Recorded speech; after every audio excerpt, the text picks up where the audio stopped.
Bonjour et bienvenue sur TV Land, votre télévision locale.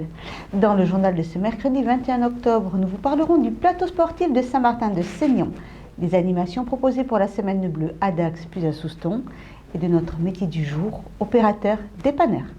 Jeudi dernier, la municipalité de Saint-Martin-de-Seignan a inauguré le nouveau plateau sportif du collège en présence du conseiller départemental délégué au sport, du vice-président du district des Landes de football, du principal du collège, du maire et de ses conseillers municipaux. Une infrastructure appréciée de tous.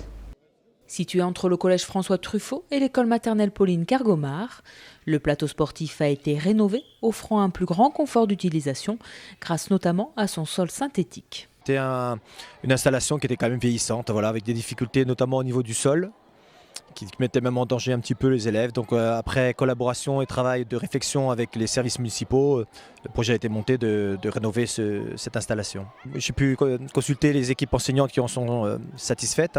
Et puis l'autre satisfaction, c'est de voir qu'aussi aux horaires de fermeture du collège, on peut voir des élèves et d'autres adolescents de la commune pratiquer un peu le sport et les activités sportives sur ce plateau. Destiné en priorité au collège, ce terrain de sport reste toutefois ouvert à tous les Saint-Martinois. Il nous faut mutualiser tous les espaces que nous pouvons avoir. Donc, du fait de sa proximité avec le collège, effectivement, il est occupé par le collège au titre des équipements sportifs, mais il est également utilisé par toutes les associations sportives de la ville, comme le club de football, le club de basket. On peut l'utiliser pour du futsal. Et le week-end, il est mis à la disposition de la population. Et je dirais qu'aujourd'hui, c'est devenu un site incontournable de la commune de Saint-Martin-de-Seignan. C'est le lieu où la jeunesse se retrouve tous les week-ends.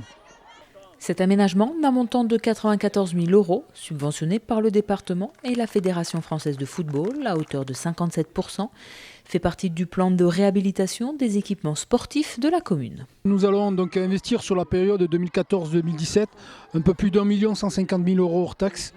C'est le premier équipement que nous avons fait, donc c'est ce plateau sportif.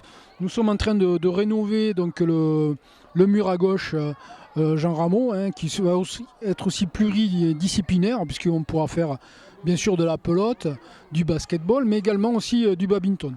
Nous allons profiter également pour tout ce qui était rénovation de vestiaires sur le stade Alain Chiffard, et nous allons également créer sur le stade de football de Barère un terrain en gazon synthétique dernière génération, pour pouvoir améliorer la pratique qui était un petit peu délicate ces derniers temps à cause des conditions atmosphériques.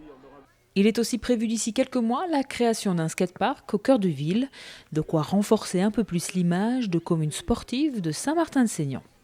De nombreuses animations sont prévues pour la Semaine Bleue. À l'aérodrome de Dax, aînés et petits-enfants ont pu profiter d'un vol en avion pour découvrir Dax vue du ciel. Un moment fort, non seulement en sensation, mais aussi en émotion. C'est sous un ciel magnifique, mercredi 14 octobre, que Dacois, curistes et touristes ont pu vivre une balade unique en avion pour découvrir Dax et ses alentours vus du ciel. Aujourd'hui, on va prendre l'avion tout à l'heure là, et on va survoler la ville de Dax. Normalement, d'après ce qu'on m'a dit, le pilote il va peut-être nous raconter où est-ce qu'on vole. Ce qu'on voit. Oui, ce qu'on voit plutôt. Vue du ciel. Vue du ciel. J'ai déjà pris l'hélicoptère, mais jamais l'avion.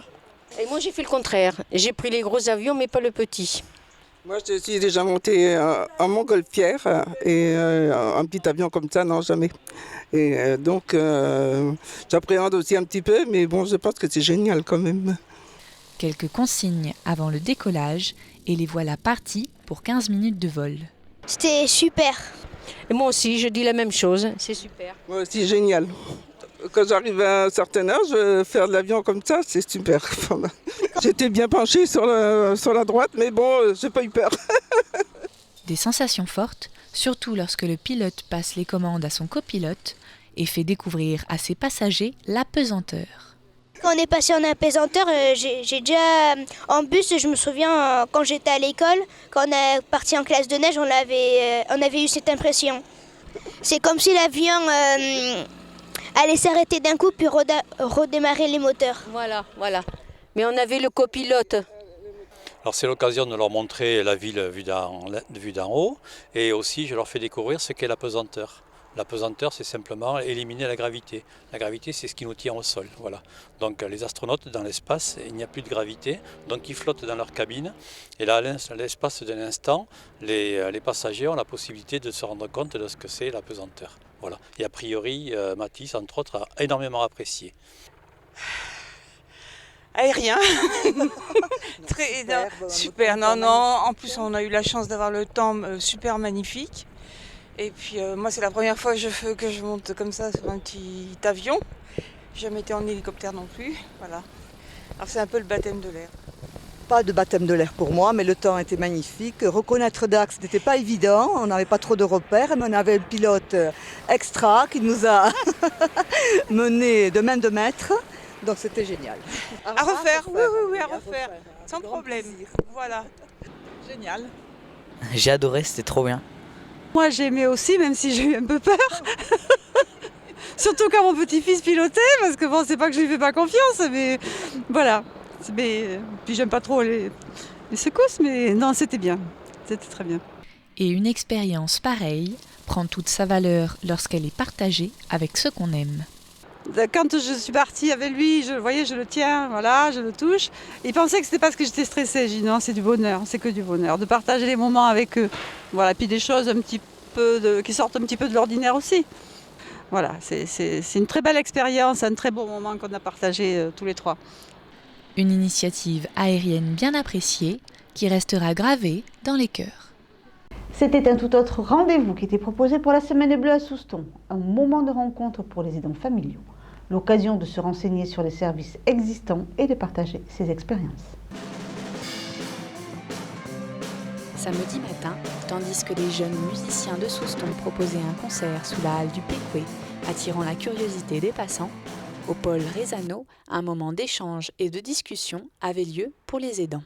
On a voulu faire un focus vraiment sur les aidants familiaux, les personnes qui accompagnent leurs anciens, donc à domicile, pour qu'ils puissent avoir ce matin un lieu de rencontre avec notre psychologue qui déjà anime depuis 6 mois ce qu'on a mis en place, des forums des aidants, des groupes de parole. Donc ça permet aux personnes de venir poser leurs questions, d'échanger sur les pratiques, sur la problématique du vieillissement. Donc ça va être le thème de ce matin, un peu plus sérieux par rapport aux animations. Il y a toujours un thème générique, mais voilà, c'est un moment où il y a de l'échange d'expérience aussi. Donc les gens se sentent moins seuls. Voilà l'objectif de ces groupes de parole. On en est donc ce matin au 4e, et c'est quelque chose qu'on va réinitier tous les 2 mois, voilà, avec des rendez-vous réguliers. Ça peut être comment réagir face à la maladie, les comportements aussi de la personne âgée, qui peut avoir la maladie d'Alzheimer ou d'autres pathologies. Donc voilà, ça va être d'apporter pas forcément des solutions, mais quelques hypothèses pour pouvoir appréhender au mieux et mieux comprendre la maladie et comment se comporter. Voilà, donc on va apporter aussi un peu d'apport théorique sur la maladie, pour mieux comprendre, toujours. C'est vraiment cette idée-là. On explique les services qu'on peut avoir sur le territoire de Souston pour accompagner les aidants et l'aider, donc la personne malade ou qui a besoin d'un accompagnement, et également sur le territoire au plus large. Là-dessus, le Centre communal d'action sociale peut vous renseigner sans problème. Existant depuis 10 mois, ce moment d'échange d'informations et d'expériences connaît un succès grandissant. On se rend compte aujourd'hui que beaucoup de personnes ne connaissent pas les possibilités d'aide et d'accompagnement des personnes âgées, ni d'accompagnement des aidants. Donc, et beaucoup de personnes sont aussi en difficulté face à l'évolution des pathologies. Donc ils viennent chercher des réponses, on ne les a pas toutes, on peut donner des orientations. Jusqu'à présent, sur les groupes qu'on a pu réaliser depuis décembre dernier, on avait à peu près 10-12 personnes à chaque fois, c'est différentes, et qui venaient chercher des solutions et des conseils. Voilà, donc je pense que c'est porteur et il y a un besoin. Qu'est-ce qu'un opérateur dépanneur? La réponse vous est donnée dans le sujet du jour de notre série Pau Travail. Arnaud a 31 ans, il aime sauter en parachute, le VTT est son métier. Arnaud est opérateur dépanneur. Je travaille dans une société qui fabrique de l'acier inoxydable, donc des bobines d'acier brut arrivent en entrée de ligne de production. Je m'occupe du laminoir qui va réduire l'épaisseur de la bobine. Arnaud s'y connaît en mécanique et en métallurgie, il est aussi très autonome. Ici, on est responsable de notre machine, donc je dois prendre des initiatives pour qu'elle fonctionne toujours correctement. Les gens imaginent un travail besogneux, bruyant et à la chaîne. Silence les enfants, papa a besoin de silence. Non, ça va.